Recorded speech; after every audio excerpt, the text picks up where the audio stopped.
Hola, mi nombre es Carlos Bedoya y les doy la bienvenida a una nueva edición de Mesa Política, programa producido por Otra Mirada y NTV Info.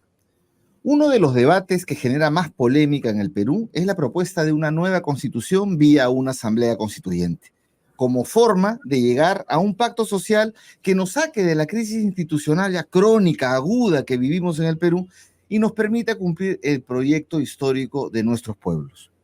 De hecho, este tema ha estado presente en determinadas coyunturas a lo largo de todo el siglo XXI, sea coyunturas electorales como las campañas del 2006, de 2011, de 2021, o en consignas parciales en grandes movilizaciones como el 14N de 2020, que derivó en la renuncia de Manuel Merino después de su asalto al poder, y las movilizaciones duramente reprimidas de finales de 2022 e inicio de 2023 en rechazo al contragolpe de Estado de la derecha congresal que hasta hoy sostiene en el gobierno a Dina Boluarte.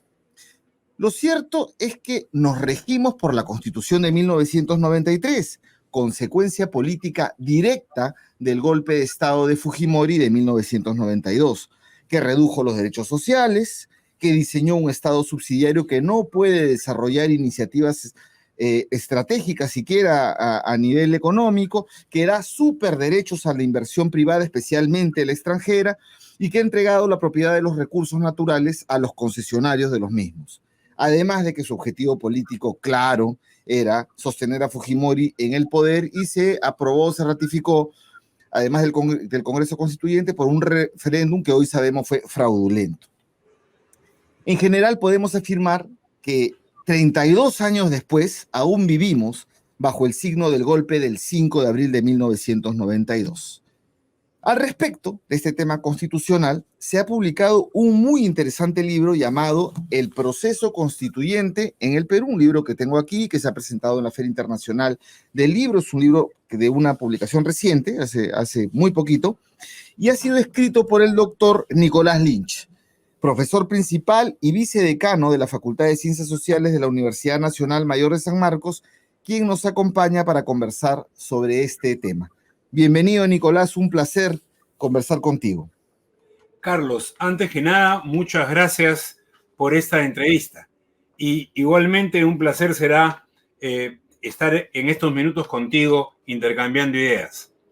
Bien, comencemos. ¿Por qué has escrito este libro, Nicolás? ¿Por qué crees que una nueva constitución vía asamblea constituyente es la solución a la crisis orgánica, como describes al tránsito que vivimos como peruanos y peruanas?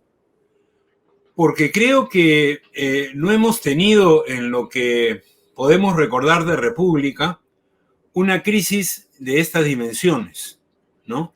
Una crisis que, como digo, no es solo de gobierno, de personas, presidente, congresistas, ministros, etcétera, no es solo de régimen político, o sea, de instituciones, también es una crisis de Estado. O sea, convergen los tres niveles del poder estatal en esta crisis terrible que nos agobia, ¿no?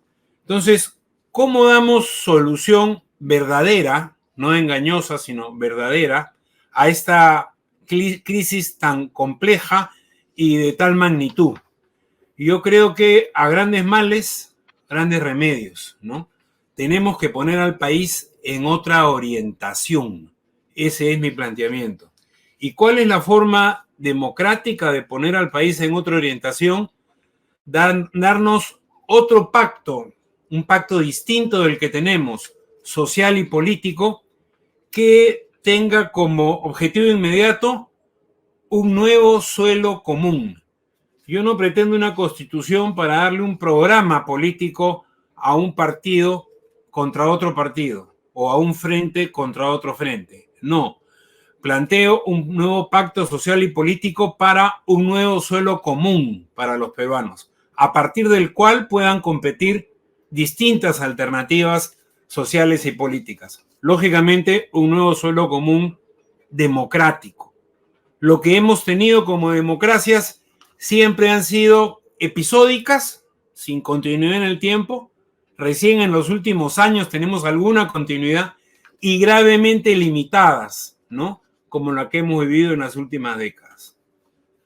Nicolás, hay dos afirmaciones en el libro que a mí me parecen interesantes que las comentes, ¿no? Primero, son además, tienen relación. En la página 65, en el capítulo Poder y Momentos Constituyentes, que vamos a hablar de una polémica que has tenido, pero más adelante, que señala, ¿no? Dice, es probable que los tiempos se hagan más largos por el giro autoritario del gobierno de turno, pero es indudable que la cuestión constitucional ha hecho su entrada a la política nacional y la gente, pones tú, identifica la salida constituyente como una alternativa viable para encauzar la crisis actual. Bueno, ahí el libro que es bastante riguroso, en esta parte no señala por qué la gente, es un poco general, en qué te basas. Y la otra afirmación que tiene que ver con eso para que puedas responder es, tú señalas en la página 15, en el capítulo, en la introducción, señalas, en este marco es que en los últimos años se ha venido desarrollando un proceso constituyente en el Perú, ¿no? Entonces, por favor, explica esto, explícalo, porque estás señalando de que se ha desatado ya un proceso constituyente en el Perú. Primero, el debate sobre el tema constituyente, el debate sobre esta Constitución de 1993 ha sido incesante en los últimos más de 30 años, 32 acabas de decir, Carlos. Se dio en el momento en que Fujimori, luego del golpe de Estado y ya como dictadura, convoca a un Congreso Constituyente Democrático. Es más, yo fui llamado a escribir a la República por Gustavo Mome, precisamente para analizar el proyecto de constitución que se publica en esa época. Y escribo 12 o 14 artículos de detalle al respecto. Pero esto en medio de un gran intercambio de personas que estaban a favor y en contra. Se convoca un referéndum que el fujimorismo pierde en su momento. Pierde y hace trampa, como es usual en esta corriente política, y cambia los resultados electorales.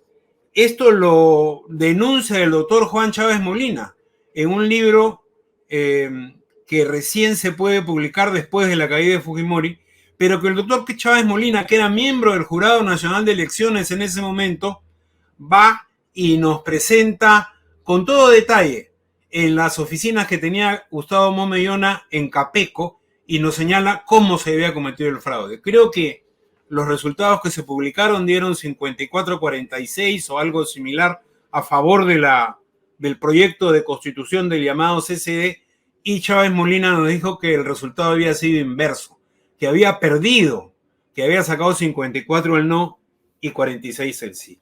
Aparte de la anécdota, esto demuestra cómo el pueblo opina del tema constituyente desde un principio y cómo los especialistas están movilizados al respecto. Hay un segundo momento, promovido por la caída de Fujimori y por Valentín Paniagua, ese respetado presidente de la transición a la democracia.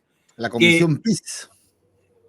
Antes de la Comisión PIS, una comisión de juristas que se aloja en el Ministerio de Justicia y cuyo resultado publica casi al final de su breve mandato Paniagua con recomendaciones para avanzar a un cambio constitucional.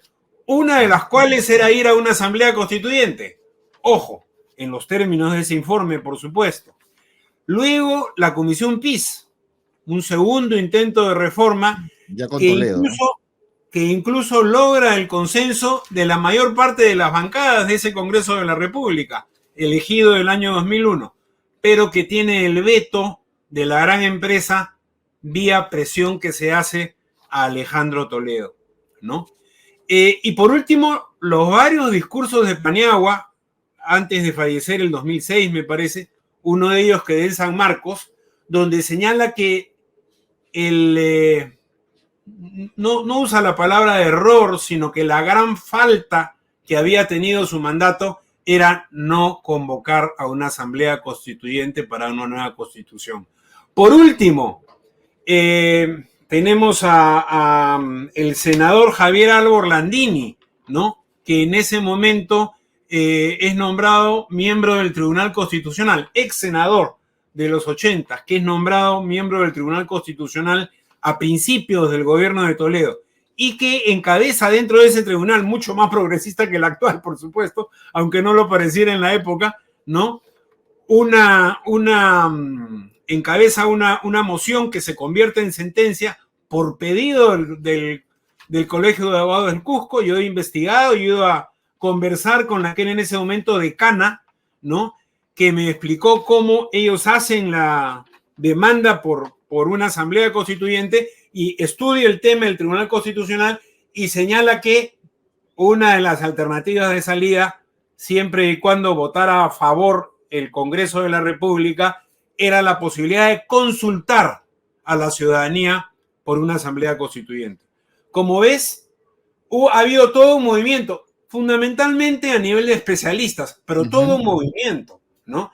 Se repite políticamente con la primera campaña de Humala en el 2006 y también en el 2011. Ahí yo fui vocero de la idea hasta que un día me llamó Humala al final, un poco antes de la primera vuelta, y me dijo que no debiera repetir el tema, ¿no? Lógicamente su proceso de derechización ya había comenzado, ¿no? Bien, pero ¿dónde pasamos de esta primera etapa indispensable en el desarrollo de un momento constituyente a una segunda etapa? Producto de lo que yo llamo la quiebra de la hegemonía neoliberal que se da con la caída de Kuczynski, es un poco la señal de alarma política institucional, cae Kuczynski, ¿no? Y la derecha no se puede entender en ese primer momento. Esto da origen a Vizcarra, a Merino y posteriormente a Sagasti, pero en este primer momento de la crisis se producen movilizaciones muy importantes, entre ellas la movilización juvenil del 21 de noviembre, me parece, del año 2020, si la memoria no me falla. El 14 de noviembre, el 14N. Bueno, 14 de noviembre del 2020, ¿no? Donde por primera vez en la calle se corea Asamblea Constituyente, Asamblea Constituyente. Pero no era la consigna central, ¿no? La consigna central era... Yo no he dicho, fuera Merino, yo no he dicho que la consigna central fuera Asamblea Constituyente, he hablado de la novedad. La novedad, efectivamente. Recién se va a convertir en consigna central luego de la caída de Castillo, ¿no? Por este sentimiento de usurpación que siente la gente frente a lo que había votado en julio o en fin, en junio, julio del 2021, ¿no? Entonces, recién ahí es que es consigna central de esa gran movilización, de eso que se ha venido a llamar la revuelta de diciembre del 22, marzo del 23. Que no logró adhesión en Lima, ¿no? Esa consigna venía acompañada de restitución de Castillo y eso... Claro, venía acompañada de eso, sí, y venía acompañada también de este profundo sentido de tradición que siente la población campesina, principalmente indígena, del eje que va de Huancavelica a Puno, ¿no? Eso es indudable, estaba situada, pero nunca había sucedido algo tan fuerte con esas dimensiones. Ahí ya no solo es mención, ahí ya la consigna se convierte en consigna central, ¿no? Entonces, tenemos un primer momento de especialistas, tenemos un segundo momento de movilización social donde la consigna avanza. Es indudable que no llegamos ni al tercer ni al cuarto momento. No llegamos hasta que a que esto sea una conciencia cívica transversal en el país, ¿no? Eso está pendiente. Ni menos que sea convocatoria a un mecanismo, ya fuera de reforma constitucional o de asamblea constituyente, porque este es un tema que el proceso definirá, ¿no? Yo prefiero asamblea porque reformas ha habido muchas, pero totalmente más bien regresivas, ¿no? Así es, totalmente regresivas. Ahí, cuando yo hablo de soberanía popular, no sé si te acuerdas, yo digo que este es un tema que es como mostrarle el crucifijo a un vampiro, ¿no? Para la derecha peruana, porque ellos saben que sus reformas jamás se basaron, ni ninguna constitución, en la soberanía popular. Te digo un solo dato histórico aplastante. La constitución liberal que se plantea como el gran producto avanzado de la independencia, hecha al impulso sobre todo de ese gran patriota José Faustino Sánchez Carrión, el solitario de Sayán, ¿no? Dura un instante, porque se promulga y se suspende en el mismo acto, ¿no? La gran Constitución de 1823. ¿no? Entonces, esto, digamos, este recuento es sumamente importante. Por eso yo le digo a Cairo, el momento constituyente no es un flash, el momento constituyente es un proceso y está acompañado de la lucha social, ¿no? Puede distinguirse, claro que puede distinguirse también, ya depende de la voluntad humana, depende de nosotros. Bien, mira, yo te digo que este libro, y me ha gustado mucho leerlo, al margen de la posición que uno tenga, pues está muy bien escrito, en primera persona muchas veces, ¿no? Porque tú ahí haces también recuento de tu propia experiencia como un actor de este proceso. Hay muy interesantes categorías políticas como, por ejemplo, democratización social y democratización política. Incluso señalas que el Perú ha vivido periodos, me parece muy interesante esto que señalas, de democratización sin democracia y de democracia sin democratización. Y hablas del péndulo de democratización-regresión, ¿no? Que es un péndulo que hay que orientar al lado de la democratización. Entonces, ¿puedes explicar esto de democratización sin democracia? ¿Qué diferencia hay? ¿Y democratización social, democratización política? Mira, esto es fundamental para entender la necesidad de una nueva constitución. No me viene el razonamiento de mí mismo, no es mi invención, ¿no? Me viene de la lectura de mis maestros, principalmente de Carlos Franco y de Sinesio López, ¿no? Que señalan, recogiendo de la sociología latinoamericana, que es muy rica al respecto, tampoco lo inventan ellos. Y Carlos Vilas también, ¿no? ¿Perdón? Carlos Vilas. Carlos Vilas pero Carlos Vilas es ya, digamos, habían varios fuertes antes de él, ¿no? Varios brasileños, Gino Germani, que para explicar el peronismo lo plantea en Argentina, hay algunos otros en Chile, en fin. Hay todo un corpus teórico, René Zabaleta en Bolivia, etc. Carlos Vilas, digamos, es un momento de síntesis para explicar el tema o para volver a explicar el tema del populismo, ¿no? Pero ¿a qué refiere democratización? Con toda claridad, Vilas lo señala también Sinesio, Franco, la democratización social es la base de la democracia política. ¿Y qué significa en resumen la democratización social? El reconocimiento del otro como igual, ¿no? Es poner en la sociedad un piso de igualdad, ¿no? Para combatir todas nuestras desigualdades históricas, pues, básicamente de raza, clase y género, ¿no es cierto? O sea, ese es el sentido profundo de la democratización social, ¿no? Entonces, nosotros hemos tenido periodos en que se ha empujado la democratización social. El APRA lo hizo, ¿no? Teniendo más bien planteamientos autoritarios a nivel político, como el antiimperialismo y el APRA, ¿no? Lo hizo luego Velasco, ¿no? Que ya impulsó no solo discursos, sino procesos concretos de democratización social, como la reforma agraria, que es mayor proceso de reconocimiento del otro como igual, ¿no? Y al mismo tiempo, a veces la democratización social ha dado pie a la democratización política, a veces no, a veces ha causado regresión.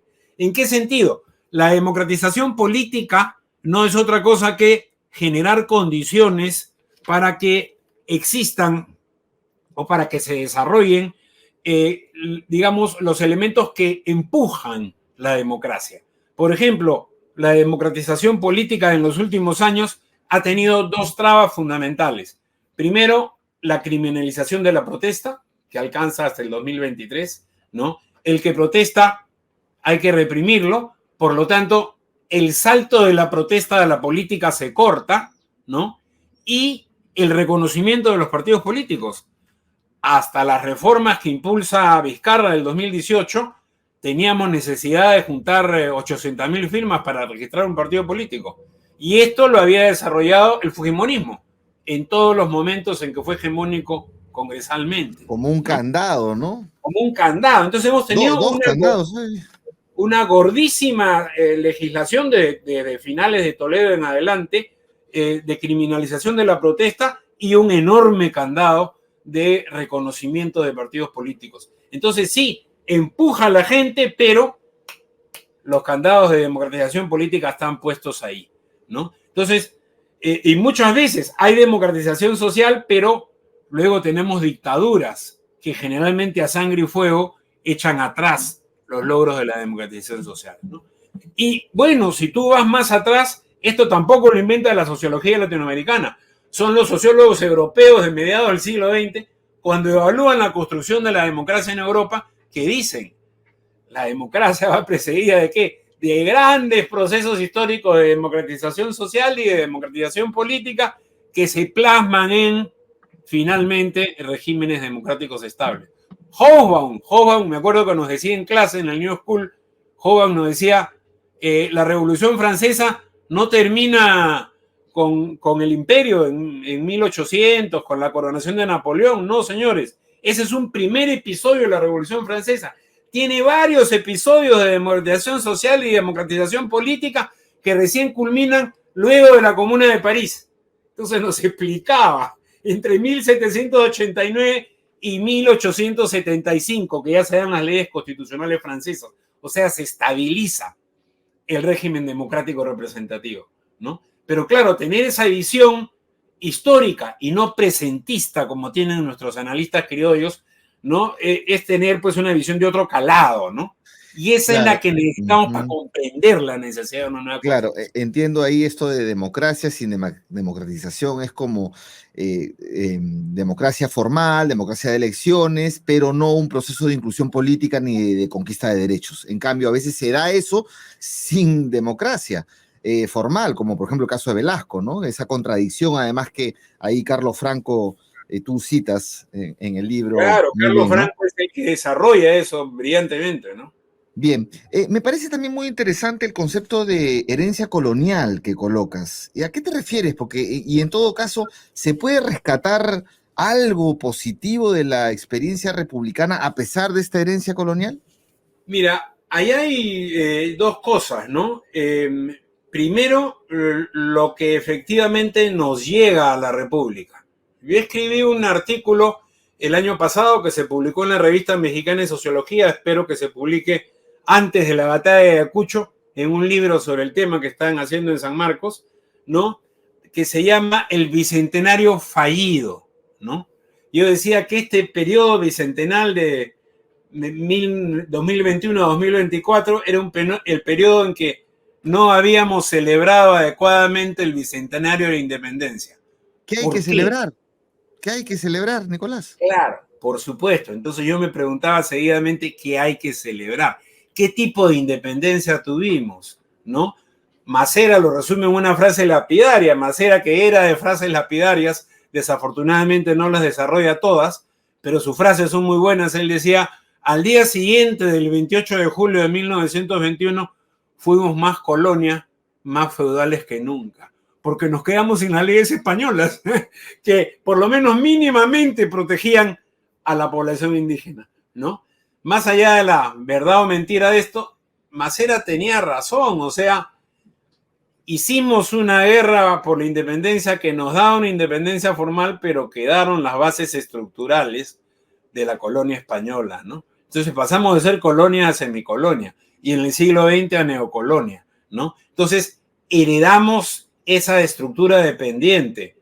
No se explica la precariedad de nuestra democracia sin nuestra dependencia estructural, ¿no? Y esa es nuestra herencia colonial. Julio Kotler, cuando me enseñó sociología política, que era un poco más progre que el Kotler que quizás recordamos, lo primero que nos hacía leer en el curso de sociología política era un librito, que yo me lo volví a comprar hace un par de años porque lo había perdido, que se llama La herencia colonial, ¿no? De dos historiadores norteamericanos, ¿no? Stanley Stein y su señora, no me acuerdo, Stanley y Barbara Stein, ¿no? Un librito que de manera muy somera, serían ciento y tantas páginas, señalaba este carácter, ¿no? Que marcaba la historia latinoamericana. Y luego tenemos al gran Aníbal Quijano, cuyo Claro. aporte fundamental es la colonialidad del poder, ¿no? En dos sentidos, no solo dependencia de un poder extranjero, sino lo más importante y por lo cual se le recupera sobre todo ahora, porque nuestra estructura social está racializada, está marcada por esa herencia colonial. O sea, aquí no se dice el obrero, el burgués, aquí se dice el cholo, ¿no es cierto? Así es. Y Sí, eso, no, de hecho tú señalas en el libro, en la página 37, el tema de la tensión étnica, ¿no? Que la tensión étnica entre dos linajes, dices, de uno de ancestro europeo y otro de procedencia indígena, que no se resuelve hasta el día de hoy y que bloquea, lo más importante que señala es que bloquea el proyecto histórico del Perú. Entonces, esa es nuestra herencia colonial, digamos. efectivamente, y yo digo que el cambio fundamental que hay que proceder en una nueva constitución es que en el preámbulo, así como en el preámbulo les encanta hacer una serie de citas a nuestra herencia española, en fin, tenemos que tener una nueva constitución que en el preámbulo, en la primera línea, señale que somos un país, ¿no?, pluricultural y multilingüe, ¿no?, que se basa, que su fundamento histórico está en nuestra herencia andino-amazónica, ¿no? Eso tiene que estar de saque, la Pero puerta tiene que ser otra. Pero Nicolás, centrándonos nuevamente en la pregunta, y coincido con lo que está señalando, a pesar de esa herencia colonial que ha marcado la República y que nos hace preguntar qué hay que celebrar de este bicentenario que le llamas el bicentenario fallido, ¿hay algo que rescatar de lo que ha sido estos 200 años de República? Yo hablo de una refundación, no sé si te has dado cuenta en el libro, Sí, no dices de una refundar, no fundación, fundar, refundar, no no fundar, fundar. dices. Yo sí creo que en cierto sentido hay necesidad de un nuevo comienzo, como ruptura con este pasado colonial oligárquico, pero ese nuevo comienzo no puede negar los 200 años de historia que hemos vivido. Y te lo digo por mi conversación eterna con mis alumnos y parte de este fragor juvenil que yo admiro, ¿no? Porque ya uno no lo tiene en un determinado momento, señala, no, hay que cambiarlo todo y hay que fundar y no ha habido nada bueno en 200 años. Yo les digo, no, señores, aquí han vivido millones de mujeres y hombres que han dado su vida para cambiar este país, ¿no? Desde diversos puntos de vista, pero han dado su vida. Y esa gente, desde el movimiento social, así como también algunas políticas desde el Estado, como las de Velasco, ¿no?, nos han dado cosas buenas y esas hay que recogerlas. Por eso yo hablo de, sí, volver a un principio, pero una perspectiva refundadora, no fundadora, ¿no? Yo creo que una perspectiva fundadora puede ser trágica. Hay que tener una perspectiva autocrítica y refundadora, ¿no?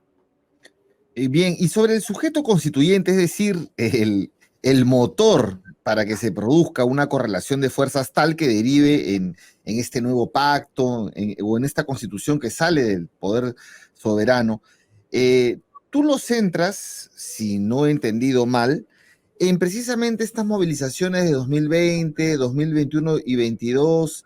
Entonces yo te pregunto, 2022, 2023, perdón, ¿cuál es el principal desafío de este sujeto que todavía está malaguoso y que no tiene dirección política? Mira, yo creo que este es un problema fundamental, el problema del sujeto constituyente.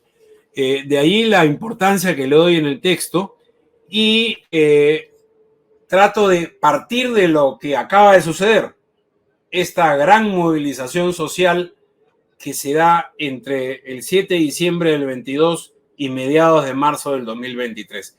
Creo que esas 12 semanas han sido muy importantes para el Perú, ¿no? Y de allí trato de ir un poco hacia atrás, recogiendo las movilizaciones sociales que yo he visto en mi tiempo de vida y las que han habido en los últimos 10 años, digamos. Y que si algo impulsa la idea constituyente es la movilización social. Ahora bien, ¿qué cosa le ha faltado? Y por eso escribo el libro. Yo creo que ha faltado dirección política, ¿no? Y yo lo que pretendo modestamente contribuir es a que se genere una dirección política.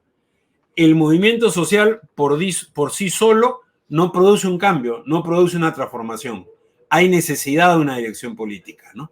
Por eso, cuando yo insisto en que es importante que las fuerzas de izquierda desarrollen dentro de la movilización democrática un bloque constituyente, una perspectiva constituyente, no lo hago por un sentimiento sectario, ¿no? Ni porque crea que eso es el único planteamiento bueno que puede haber.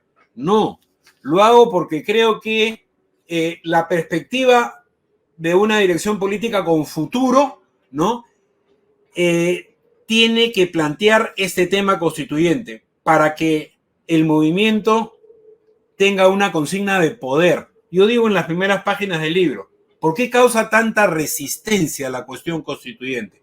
Porque se está debatiendo el poder en el Perú, ¿no? Se está debatiendo el poder entre algunos que quieren tomar decisiones por todos y que usufructúan la mayor parte de los recursos del país y lo han hecho en los últimos 200 años, versus la abrumadora mayoría, lo vemos en ese casi 80% de informales que tenemos hoy día, ¿no? Que no tiene casi nada y cuyas posibilidades de poder son muy reducidas. Y es una expresión también de la división racial del trabajo. Así es. Como bien lo señalas en el libro. Así es, sí, o sea, eso es clave, ¿no? Entonces, yo creo que tiene que tener una consigna de poder este sujeto constituyente. Y esa consigna de poder no es otra que el planteamiento constituyente, el poder constituyente. Si estas fuerzas entran sin consignas de poder, van a entrar a obedecer a un frente democrático y no a mandar. Y yo creo que ya fuimos a obedecer con Toledo, con Ollantumala, ¿no? Hay necesidad de entrar a un frente democrático a establecer liderazgo. Ese es mi propósito. A mí me parece interesante el tema de la propuesta, la alternativa, es más, también lo señalas ahí, ¿no? Le das tareas a las fuerzas políticas, o lo sugieres tareas, ¿no? Sobre el contenido de una nueva constitución, en realidad podemos hablar un montón de esto, porque realmente es un libro bastante interesante, completo. Sobre el tema del contenido de una nueva constitución, tú identificas 6 ejes muy interesantes. ¿Puedes resumirlos rápidamente? Mira, ¿qué te puedo decir? Quizás no pueda tocar todos los temas, ¿no? Mencionarlos, por lo menos. El mismo hecho de haber publicado un libro sobre la política del proceso constituyente, de alguna manera me escinde, me libra de entrar a la discusión del articulado. Pero concebí importante, y me lo dijeron varias personas, que debía poner ejes de cambio constitucional. Yo creo que el primero es el que ya señalamos. En el preámbulo tiene que ir el diseño de otro país. Un país anclado no es la palabra porque eso podría pensarse quedado, no. Un país que parta, como decía Mariátegui, de nuestra más antigua tradición, ¿no? Eso es lo primero. Que parta de la historia y de las aspiraciones de la mayoría de los peruanos, ¿no? Pluricultural y multilingüe, señor. Así es, eso es lo que yo planteo. Uno. Dos, que establezca, y quizás esta es la reforma más importante que debe tener una nueva constitución y la más difícil de lograr, que establezca una relación entre derechos y institucionalidad política, poder político. Es el segundo y el tercero, ¿no? Segundo y tercero, redefinición de derechos fundamentales, y el tercero, el órgano, ¿no? Así es, porque ¿qué cosa ha hecho la izquierda latinoamericana? ¿No? Ha ampliado las familias de derechos, las 4 que señala Naciones Unidas, si quieres, para no entrar en debates filosóficos. Yo creo que no se trata solo de ampliar y reorganizar estas familias de derechos fundamentales, sino de establecer vínculos entre los derechos antiguos y nuevos que se planteen, ¿no? Con lo que Gargarella, un constitucionalista argentino, plantea la casa de máquinas del poder, ¿no? Porque la pregunta es, ¿de qué vale un derecho si no tiene una conexión con el poder que lo va a hacer realidad? Claro. Y esto tiene que llevarnos a reflexionar sobre la articulación entre la democracia representativa y la democracia participativa. Mucho se habla, luchamos por una democracia representativa, sí, pero con elementos de participación. ¿Cómo? La ciencia política y la sociología política han avanzado en algunos temas, ¿no? Pero esto está todavía es embrionario. Allí yo creo que tenemos que poner esfuerzo, porque ahí está la reforma fundamental.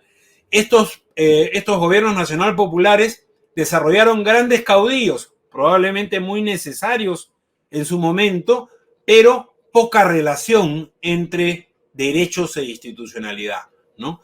Bueno, Esos son el segundo y el tercer eje. El cuarto tiene que ver básicamente Cuarto con... polémico. Efectivamente, ahí tenemos tanto el tema de la libertad de expresión, ¿no? Yo creo que es fundamental para que se desarrolle una democracia que exista libertad de expresión. Y en nuestros países está gravemente recortada la libertad de expresión, porque lo que se defiende principalmente es el derecho de propiedad y no la libertad de expresión, ¿no? El quinto elemento tiene que ver con el título económico, ¿no?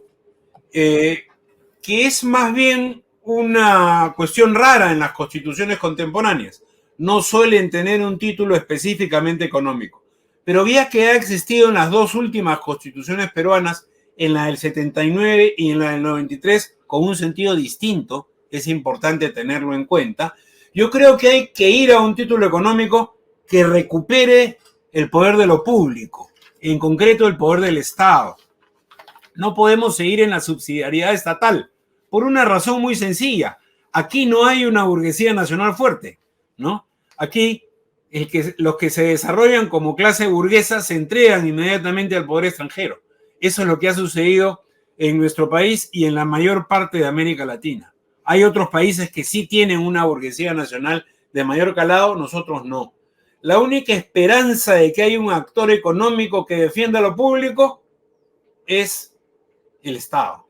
Que el Estado tenga un rol, por supuesto, reglamentado, regulado en la actividad económica, ¿no? Si no, veamos los cientos de horas paralizadas que hay en todo el país, porque ya no existe el imperio del Estado. Cuando un contratista privado encuentra que no está bien lo que le están pagando, paraliza la obra y la judicializa. Y hay obras que tienen 10, 15 años paradas. Antes no, antes el Estado decía, bueno, es de interés público, termino la obra y el juicio de la controversia continúa en el Poder Judicial. Pero ahora no es así, todo se paraliza. Eso no puede ser, ¿no? Y por supuesto que a nivel económico haya un pluralismo económico. Yo no estoy en contra del libre mercado. Yo creo que el país necesita muchos años todavía de desarrollo capitalista, de desarrollo de las fuerzas productivas, ¿no? Y eso significa economía de mercado, respeto a la inversión privada, eso debe estar, pero junto con otras formas económicas también, ¿no? Hablaba de economía pública, creo que es importante la economía cooperativa también, hay diversas experiencias positivas en el mundo, en América Latina, ¿no? Tiene que haber, por lo tanto, y acá en el Perú, acá en el Perú, las cooperativas de café, todos los que se juntan para hacer economía de escala.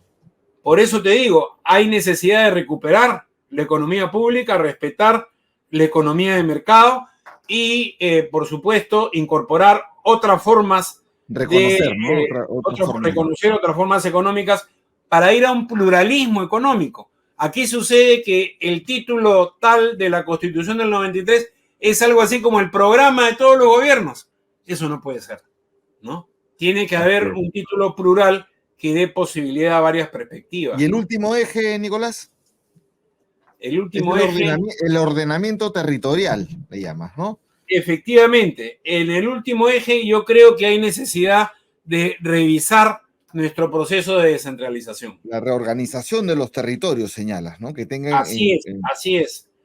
Digamos, en ninguna perspectiva, desde principios del siglo XX, que se empezó a discutir este problema en adelante, se pensó que el país debía dividirse en las 25 regiones o departamentos que tenemos hoy día, ¿no? ¿Por qué? Porque territorialmente no son viables, ¿no?